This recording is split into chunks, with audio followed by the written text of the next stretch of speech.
having a service dog wasn't anything that I thought I needed, honestly.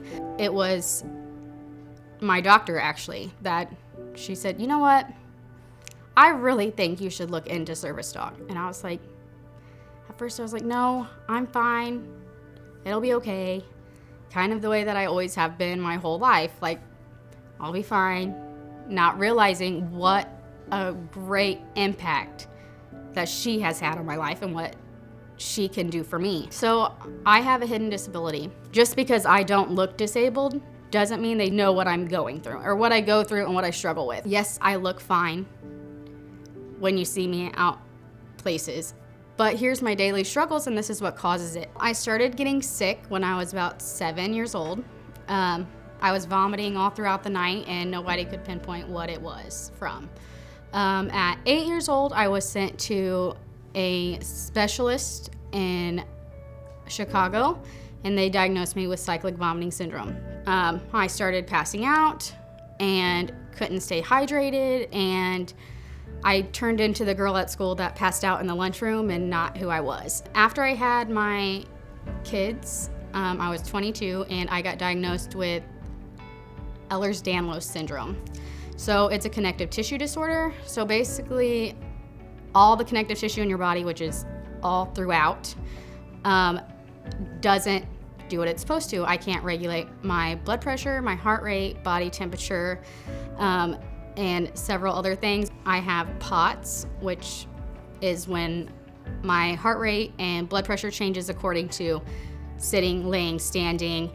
So bending over, for instance, can make me feel very lightheaded to where I could even pass out. And there's times that I've stood up and then realized I had to lay right back down to the ground to give my body time to like reset. So having something that is hidden doesn't stop it from being there just because you can't see it.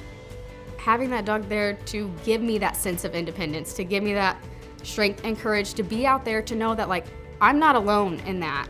I have my partner, and she may be a dog, but she's my partner.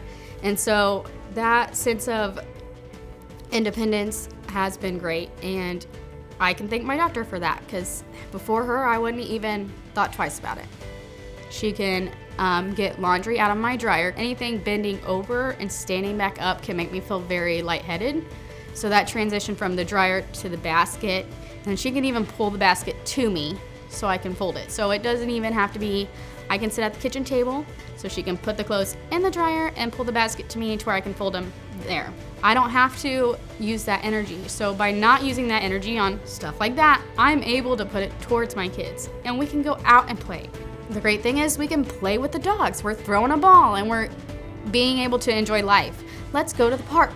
Let's do these things, because I don't have to use that energy at home as much. I can conserve that and I can use it elsewhere. Molly can get a blanket for me. She gets my phone. She picks up anything off the floor that I need her to get. Anything. Like, there's not anything that I feel like she can't do. As what a dog can do, she can pretty much do it all. I still could not believe when I got the call from Sandy that I had been matched, that I was actually matched. I just started crying everywhere. Then I called my mom and I started crying that I had a match. After 4 years of waiting, I had a match. When Molly came in and I met her, I mean, of course, she's so stinking cute and beautiful, and I loved her immediately. But what really made me know that she was my match was Sandy said, "Okay, Molly, you ready to go?" And she came and sat on my feet. Like, nope, this isn't my person. I'm not ready to go. And it was literally that moment that obviously still brings me to tears, to know that she knew and I knew that she was my person. And it's not been even, I haven't even second guessed it. God put her in my life. And it sounds crazy to say that God put an animal in my life, but he did. He created her for me, and I have no doubts about that, and I'm just thankful for it.